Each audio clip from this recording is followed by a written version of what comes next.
Chapter 10.2 Journalizing Cash Receipts, Proving and Ruling a Cash Receipts Journal.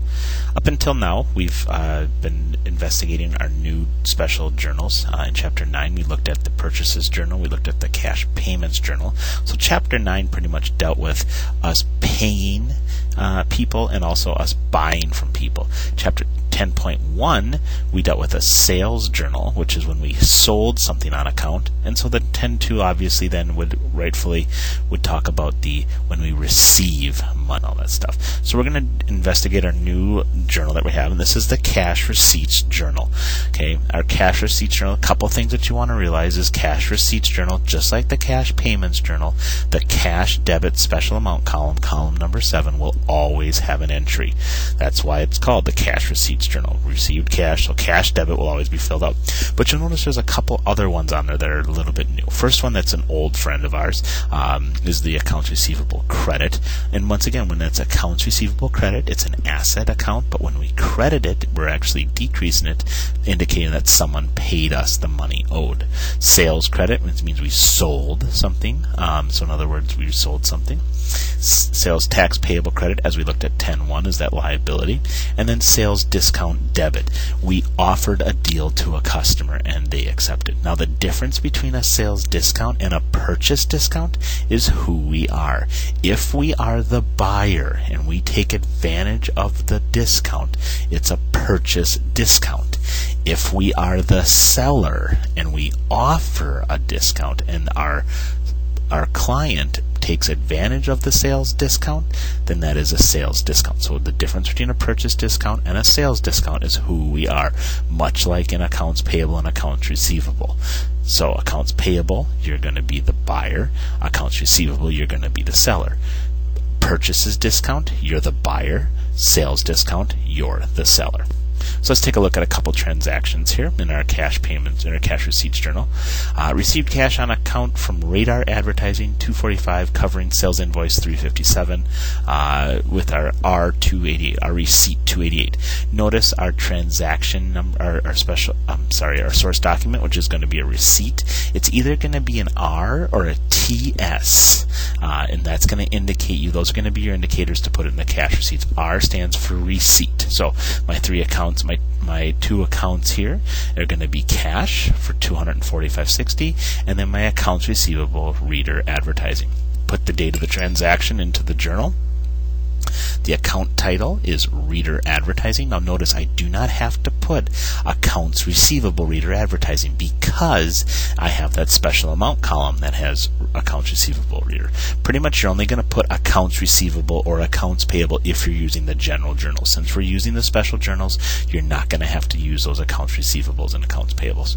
But our doc number is Receipt 288. My accounts receivable credit is $245. In other words, they don't owe me. They paid $245 worth of their bill, and then I received $245.60 cash.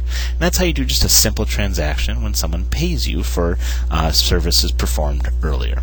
Let's look at a little bit of a different transaction now. Recorded cash and credit card sales of $25.34 plus sales tax of $145.54 for a total of $26.79.54. Transaction summary or transaction summary 2.8. So we have our accounts, which is going to be cash, sales because we sold stuff, right? So we recorded cash, so obviously cash is going to be there. Well, how did we get the money? We got it from sales, so that's going to be our account. And then sales tax payable. Once again, all of these are coming straight from the transaction. Well, how much cash did we receive? Well, we received the larger amount, which is $26.79.54. Much like we did on the sales journal, we have to now, since we're receiving cash for sales, we now have to break down the sales. The total sales that we had was $25.34. However, our Uncle Sam and our government love to get their fair share, so we have to make sure that we use that liability account of sales tax payable and make sure that we put that aside so we have enough to pay them when the time comes. And in this case, their portion of this sale was $145.54. So as we go to the journal, August 3rd is our date. My account title is going to be a check mark.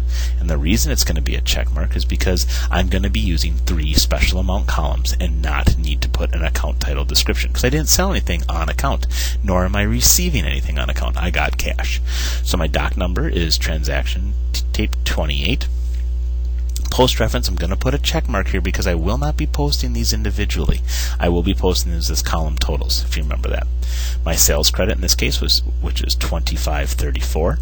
My sales tax payable, which is $145.54, and my cash debit, which was $26.79.54. And that's how I would record cash and credit card sales. So, like, basically, if I had a good example of this transaction to put it into real life, if I had a concession stand, and during the concession stand we received $26.79.54 in sales.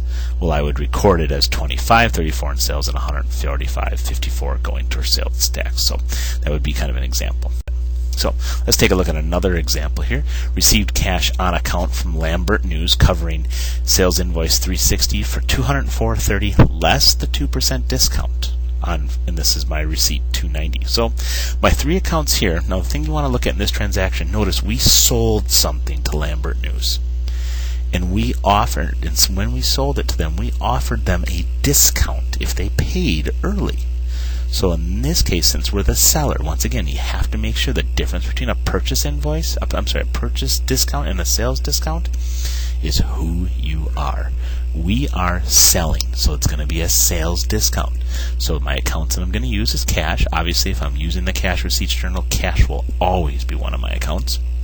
I'm going to use accounts receivable Lambert News, and the reason why is I see on account from Lambert News, and I'm going to use sales discount. Now, how much cash did he pay me? Well, in this case, he paid me $200.21. Well, why is it $221 and not the $204.30? Remember, if you look up in the transaction, we offered him a 2% discount if he paid early, and he did pay early, so he only paid $200.21. Well, how much did he owe us? Well, he owed us $204.30, so we have to put that amount in there. Otherwise, our ledgers will be off, and we'll be harassing poor Lambert News for paying us the money they owe us when they'll say, "Oh, actually, we've paid it." Now, what we're going to use is we're going to use our sales discount debit. And what a sales discount debit is, a 409, and that gets our debits to equal our credits. But what a sales discount debit is, it's a contra sales account. It is designed to lower the book value of sales. It acts opposite of a sales account, and basically, like I said, it is to show us the lower book value of sales, because our sales will be a certain number, but our sales discounts will show how much we had, how much sales discounts we offered, and how much people actually took advantage of. Why don't we just debit sales? The reason being is we don't debit sales because it doesn't tell us a good enough story. So let's take a look at the transaction now. August 15th, our account title is Lambert News. I'm going to put receipt 290. My accounts receivable credit will be $204.30 because that was the total amount that they owed us. Their sales discount was $409, but they really only wrote us a check for $200.21 because they took advantage of the 2% discount that we offered them. Remember, the difference between a sales discount and a purchase discount is who you are. If you're the seller and you offer a discount for someone to pay early, it's a sales discount. If you are the if you're accounts payable, if you're purchasing something and you get a discount and you can get a lower price if you pay it earlier, that is the purchase discount. They're easily confused. Let's take a look at one more transaction here. Received cash on account from Kelly Modeling Agency, $263.96, covering sales invoice $359 with receipt $291. Well, my first account that I'm going to use, and I'm going to use every single time I have a cash receipts journal, is my cash. Accounts receivable Kelly Modeling, okay, and my cash in this case, which is $263.96, and accounts receivable, Kelly Modeling, $263.96. They paid me the money they owed, so we don't know for sure if they're paid in full. We'd have to check the ledger, which we'll do in a later chapter. But they've paid us the money in full, so we go to the ledger, August 24. The account title, once again, we do not need to write out accounts receivable, Kelly Modeling Agency, because our special amount column number 3, will tell us that it's $263.96. Put my doc number of sales invoice 359 in there, and then my cash debit of $263.96. So kind of in conclusion, when we have our cash receipts journal, one thing that you have to realize is column 7, or the cash debit column, will always be used. Okay. Remember, when we're going to sell, when we record cash for daily sales of a transaction, our account title will have a check mark and our post reference will have a check mark because we're using the 3 special amount columns. Once we're done with this, we want to make sure that we prove and rule. So we draw a single line, that means addition. We add up all of our credit columns, in this case columns 3, 4, 5, 3, 4, and 5, add them together, make sure that they equal columns 6 and 7. So in other words, my accounts receivable credit plus my sales credit plus my sales tax payable credit need to equal my sales discount debit plus my cash debit. And then once they do, life is good and you can move on because you have proved and ruled your cash receipts journal. Hope this helps, and good luck with the application problem.